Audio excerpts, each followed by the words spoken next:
ಮೇ 1ನೇ ತಾರೀಕಿಂದ gas booking ನಲ್ಲಿ ಆಗಿರುವಂತಹ ಚೇಂಜಸ್ ಸದ್ಯಕ್ಕೆ ಇವಾಗ ಒಂದು ದೊಡ್ಡ ಇಂಪ್ಯಾಕ್ಟ್ ಬಿದ್ದಿದೆ.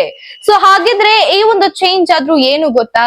ಈಗ ಮುಂಚೆ ಒಂದು ಗ್ಯಾಸ್ ಅನ್ನ ಬುಕಿಂಗ್ ಮಾಡ್ಬೇಕಾಗಿತ್ತು ಅಂತ ಅಂದ್ರೆ 15 ದಿನಗಳ ಕಾಲ ಮತ್ತೊಂದು ಬುಕಿಂಗ್ ಅನ್ನ ಮಾಡಬಹುದಾಗಿತ್ತು. ಆದರೆ ಈಗ ಎಲ್ಲರೂ ಕೂಡ 25 ದಿನದ ಅಂತರದಲ್ಲಿ ಬುಕಿಂಗ್ ಮಾಡಬೇಕಾಗಿದೆ ಅನ್ನುವಂತ ಒಂದು ಹೊಸ ರೂಲ್ಸ್ ಅನ್ನು ಸರ್ಕಾರ ಈಗ ಜಾರಿಗೆ ತರಬೇಕು ಅಂತ ಹೇಳ್ತಾ ಇದೆ. ಈ ಒಂದು ವಿಚಾರದ ಬಗ್ಗೆ ಸದ್ಯಕ್ಕೆ ಸರ್ಕಾರ ಚಿಂತನೆ ಮಾಡ್ತಾ ಇದೆ ಹೊರತು ಅಧಿಕೃತವಾಗಿ ಇನ್ನ ಕೂಡ ಇದು ಹೇಳಿಕೆಯಾಗಿ ಹೊರ ಬಂದಿಲ್ಲ.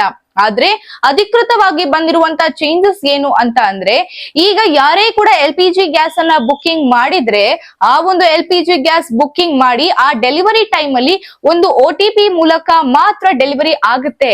ಆ ಒಂದು OTP ಇಲ್ಲ ಅಂದ್ರೆ ಯಾವ ಒಂದು LPG ಸಿಲಿಂಡರ್ ಕೂಡ ಇಲ್ಲಿ ಡೆಲಿವರಿ ಆಗೋದಿಲ್ಲ.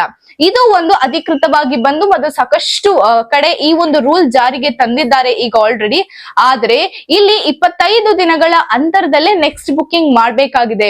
ಸೊ ಪ್ರತಿ ತಿಂಗಳು ಒಂದು ಗ್ಯಾಸ್ ಒಂದು ಮನೆಗೆ, ಸೊ ಆ ರೀತಿ ಆಗುತ್ತೆ ಈ ವಿಚಾರ. ಸದ್ಯಕ್ಕೆ ಈ ವಿಚಾರದಲ್ಲಿ ಹಲವರು ಒಪ್ಕೊಂಡಿದ್ದಾರೆ, ಹಲವರು ಒಪ್ಪಿಲ್ಲ. ಯಾಕೆ ಅಂತ ಅಂದ್ರೆ, ಒಂದು ತಿಂಗಳು ಗ್ಯಾಸ್ ಬರೋದಿಲ್ಲ ಒಂದು ಮನೆಗೆ. ನಾವು ಜಾಯಿಂಟ್ ಕುಟುಂಬದಲ್ಲಿ ಇರ್ತೀವಿ, ನಮ್ಮ ಮನೆಯಲ್ಲಿ ಸಾಕಷ್ಟು ಜನರು ಇರ್ತಾರೆ, ನಾವ್ ಯಾವ ರೀತಿ ಬ್ಯಾಲೆನ್ಸ್ ಮಾಡ್ಬೇಕಾಗುತ್ತೆ, ಈ ರೀತಿಯಾದಂತಹ ಮಾತುಗಳೆಲ್ಲ ಬರ್ತಾ ಇದೆ. ಆದ್ರೆ ಸರ್ಕಾರ ಈ ಒಂದು ರೂಲ್ಸ್ ಅನ್ನ ಜಾರಿಗೆ ತರೋದ್ರ ಬಗ್ಗೆ ಸದ್ಯಕ್ಕೆ ಚಿಂತನೆಯನ್ನ ಮಾಡ್ತಾನೆ ಇದೆ.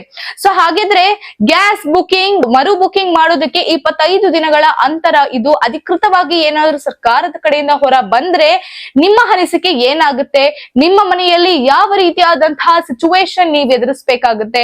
ನಿಮಗೆ ಈ ಒಂದು ವಿಚಾರ ಸರಿ ಅನ್ಸ್ತಾ ಇದೆಯಾ ಅಥವಾ ತಪ್ಪು ಅನ್ಸ್ತಾ ಇದೆಯಾ? ಈ ಒಂದು ರೂಲ್ಸ್ ಜಾರಿಗೆ ಬಂದ್ರೆ ನಿಮ್ಗೆ ಏನ್ ಅನ್ಸುತ್ತೆ ಅನ್ನೋದನ್ನ ಕಮೆಂಟ್ ಸೆಕ್ಷನ್ ಮೂಲಕ ತಿಳಿಸಿ ಹೇಳಿ.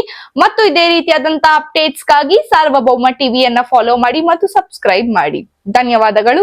ನಾನು ನಿಮ್ಮ ಮೇಘನಾ.